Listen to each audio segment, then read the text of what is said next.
नमस्कार प्यारे भाइयों, आज मैं बहुत ही खास विषय पर बातचीत करने के लिए आप लोगों के साथ इस वीडियो में आया हूं। तो दोस्तों, मैं हूं अनुराग, आप देख रहे हैं टेक्निकल अनुराग यूट्यूब चैनल। पता नहीं दोस्तों, पैसे की भूख आदमी से क्या क्या करवाने वाली है। तो आप लोगों को बहुत ही सावधान सतर्क रहने की ज़रूरत है और बहुत ही समझदारी से काम लेना है। कभी भी बिल्कुल पैनिक नहीं होना है, क्योंकि क्या है, यूट्यूब पर आजकल इतना कचरा भर दिया है लोगों ने यूट्यूबर्स ने इतना कचरा भर दिया है कि किसी के पेट में दर्द भी होता है तो वो भी पोस्ट कर देता है कि आज मेरे पेट में दर्द होने लगा। तो ये सब चीज़ें क्या है कि लोगों को लगता है कि यूट्यूब पर आओ, वीडियो डालो और पैसा ले जाओ। तो ऐसा बिल्कुल भी नहीं है यार। इस तरीके से जब तक किसी को जानकारी ना हो तो इस तरीके से कचरा नहीं फैलाना चाहिए लोगों को। क्या है कि बहुत ज़्यादा कुछ हमारे बीएलई भाई हैं जो पैनिक हो जाते हैं, लगता है पता नहीं क्या है।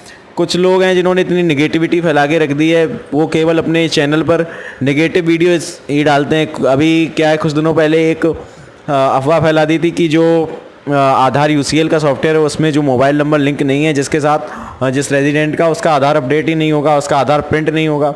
तो ये केवल एक सर्वर की इशू थी जो शायद सही भी हो गई हो या नहीं है, तो वो सही हो जाएगी। इसके रिगार्डिंग मेरी बात हुई थी जो सीएससी के स्टेट हेड हैं उनसे। तो ये सब प्रॉब्लम है। इन पे क्या है कि कुछ भी थोड़ी सी भी प्रॉब्लम होती है तो अफवाह फैला देते हैं बिना कोई जानकारी के। तो इसमें केवल क्या है, इस कचरे को तो ख़त्म नहीं किया जा सकता है। ऐसे लोगों के लिए तो गालियाँ निकलती हैं मुँह से, लेकिन आप लोगों को क्या है, समझदारी से काम लेना है, बिल्कुल भी पैनिक नहीं होना है। अभी क्या है, अभी 1-2 दिन पहले सीएससी 3.0 को लेके कुछ बातचीत चली जिस पे 1-2 यूट्यूबर्स ने वीडियो डाली। तो क्या है, लोगों ने बिना कोई जानकारी के अफवाह फैलाना शुरू कर दिया, कचरा भरना शुरू कर दिया। तो आज मैं आपको यही सब बताने वाला हूँ, बिल्कुल भी पैनिक नहीं होना है। अब आपको सबसे पहले समझ लेना है कि क्या था। तो इस तरीके की ये एक नोटिफिकेशन उत्तर प्रदेश के ई टेंडर वेबसाइट पे या सभी जितने भी ज़िले हैं उनकी ऑफिशियल वेबसाइट पे इस तरीके से district e governance society digital service provider के टेंडर को लेकर नोटिफिकेशन आई थी। तो सबसे पहले तो समझ लेना है, इसका आपकी CSC e governance common service centre e governance से कोई भी लेना देना नहीं है। सीएससी 3.0 का सीएससी ई गवर्नेंस से कोई भी लेना देना बिल्कुल भी नहीं है। लोग वागों को अभी क्या है कि कॉमन सर्विस सेंटर कहीं भी अगर लिखा दिख गया तो इसका मतलब सीधा डिजिटल सेवा पर ले जाते हैं। तो इसका डिजिटल सेवा पोर्टल से कोई भी लेना देना नहीं है। आपको पता होना चाहिए कि सभी राज्यों के अपने अलग अलग जनसेवा केंद्र होते हैं। जो सीएससी ई गवर्नेंस है ये सेंट्रल जनसेवा केंद्र है, जो आपका केंद्र सरकार की और काफ़ी सारे राज्यों की भी सेवाएं एक ही पोर्टल में है। और इसके अलावा सभी राज्य अपने अपने अलग जनसेवा केंद्र चलाते हैं। जैसे उत्तर प्रदेश में सीएमएस, वयमटेक और सहज जनसेवा केंद्र दिए जाते हैं। इसके अलावा अटल सेवा केंद्र होते हैं कई राज्यों में। अलग अलग राज्यों के अपने अलग अलग जनसेवा केंद्र होते हैं। तो ये जो नोटिफिकेशन है उसी चीज़ को लेकर है। और डिजिटल सर्विस प्रोवाइडर मैं बताना चाहूँगा, कुछ भी नहीं, सीएससी ई गवर्नेंस भी एक डिजिटल सर्विस प्रोवाइडर ही है। अब इससे मैं एक चीज़ और आपको बताना चाहूँगा, ये जो डिजिटल सर्विस प्रोवाइडर का चयन किया जा रहा है उत्तर प्रदेश ई डिस्ट्रिक्ट सेवाओं को देने के लिए किया जा रहा है। जो ये पोर्टल है edistrict.up.government.in, इस पोर्टल पर सीएससी बीएलई जो हैं हमारे सीएससी ई गवर्नेंस के लोग, अभी ये सेवा हमारे सीएससी ई गवर्नेंस में नहीं आई हुई। जब यहाँ पर आप जाएंगे, यहाँ पर आप लॉगिन करेंगे, ये जो सिटीजन लॉगिन दिया है, यहाँ पर ई डिस्ट्रिक्ट लॉगिन दिया है, ई डिस्ट्रिक्ट लॉगिन करेंगे तो यहाँ पर जो सीएससी ई डिस्ट्रिक्ट यूजर, तो यहाँ पर सीएससी लिखा है, इसका मतलब आपको बिल्कुल भी नहीं लेके जाना है वहाँ पर। सीएससी ई गवर्नेंस से लेकर नहीं जाना है। ये जो राज्य का जनसेवा केंद्र जिसको अलॉट किया गया है सीएमएस, वयमटेक या सहज द्वारा, वो यहाँ पर लॉगिन कर सकते हैं। तो अब मैं आपको बताना चाहूँगा, जो इस पोर्टल को लेकर बात हो रही है, अगर सीएससी ई गवर्नेंस इस टेंडर में अगर वो हिस्सा लेता है, इस टेंडर को अपने नाम लेता है, तो यहाँ पर उत्तर प्रदेश ई डिस्ट्रिक्ट की सेवाएं भी सीएससी ई गवर्नेंस के साथ जुड़ सकती हैं। सीएससी ई गवर्नेंस अपने आप में खुद एक डिजिटल सर्विस प्रोवाइडर है। अब लोग वागों ने अफवाह फैला दी कि डिजिटल सर्विस प्रोवाइडर नियुक्त होंगे, डिस्ट्रिक्ट मैनेजर खत्म हो जाएगा, ये ऐसा कुछ भी नहीं है। ठीक है, तो अगर सीएससी ई गवर्नेंस यहाँ पर टेंडर में हिस्सा लेता है और अगर क्राइटेरिया को पूरा करता है तो उत्तर प्रदेश ई डिस्ट्रिक्ट की सेवाएं भी आपके डिजिटल सेवा पोर्टल में ऐड हो जाएंगी। लेकिन जो यहाँ पर एक शर्त दी गई है कि यहाँ पर जो एक डिजिटल सर्विस प्रोवाइडर 40 से ज़्यादा डिस्ट्रिक्ट का काम नहीं ले सकता है। तो यहाँ पर डिस्ट्रिक्ट टोटल उत्तर प्रदेश में 75 हैं और एक digital service provider CSC governance अकेले 75 डिस्ट्रिक्ट का काम नहीं ले सकता है। तो ऐसा कभी नहीं होगा कि 40 डिस्ट्रिक्ट का काम सीएससी में आ जाए और कहीं और का कहीं चला जाए। जैसे आपको पता होना चाहिए, यूपी में 3 डिजिटल सर्विस प्रोवाइडर हैं जो जनसेवा केंद्र प्रोवाइड कराते हैं। एक तो सीएमएस हो गया आपका, सीएमएस कुछ जिलों के लिए प्रोवाइड करता है।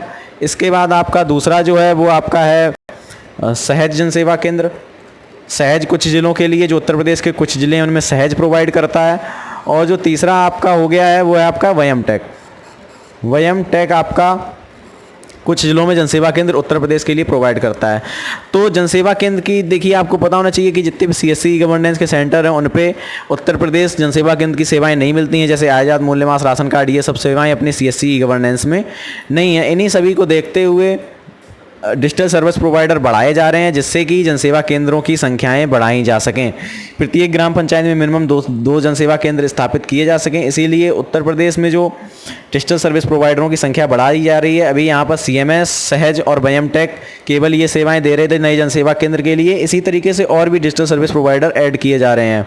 तो यहाँ पर आपको 3 क्राइटेरिया दिया गया है। कैटेगरी ए में कुछ ज़िले हैं, कैटेगरी बी में कुछ ज़िले हैं, कैटेगरी सी में। कैटेगरी सी में वो ज़िले हैं जिनमें कम ट्रांजैक्शन होते हैं, कम आज़ाद मूल्यवास या राशन कार्ड, ये सभी जनसेवा केंद्र की सेवाएं, ई डिस्ट्रिक्ट सेवाएं यूज होती हैं।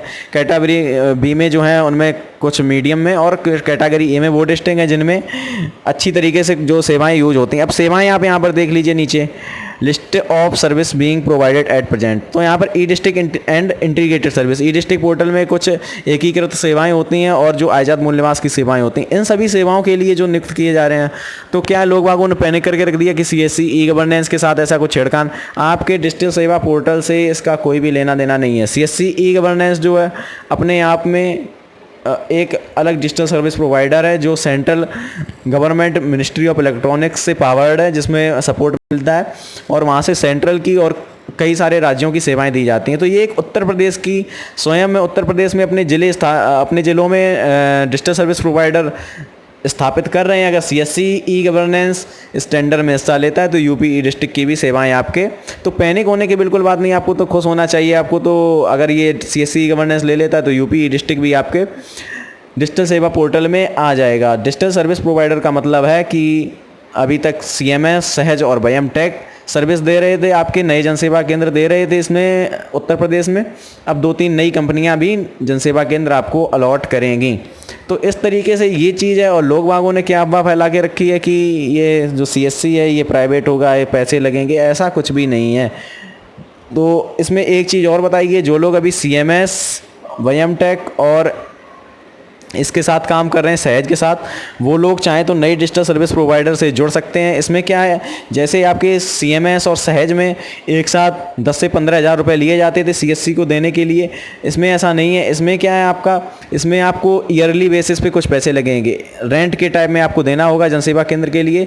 जैसे 1,000 रुपये आपका प्रति साल या कुछ जिलों के हिसाब से इसमें लगेगा। मैं आपको दिखाता हूँ वो पेज अभी ओपन करके यहाँ पर।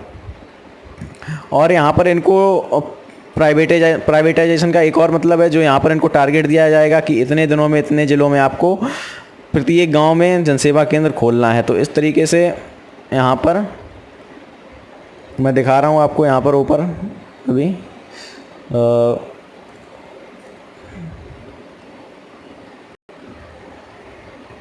तो देखिए यहाँ पर ये आप देख सकते हैं।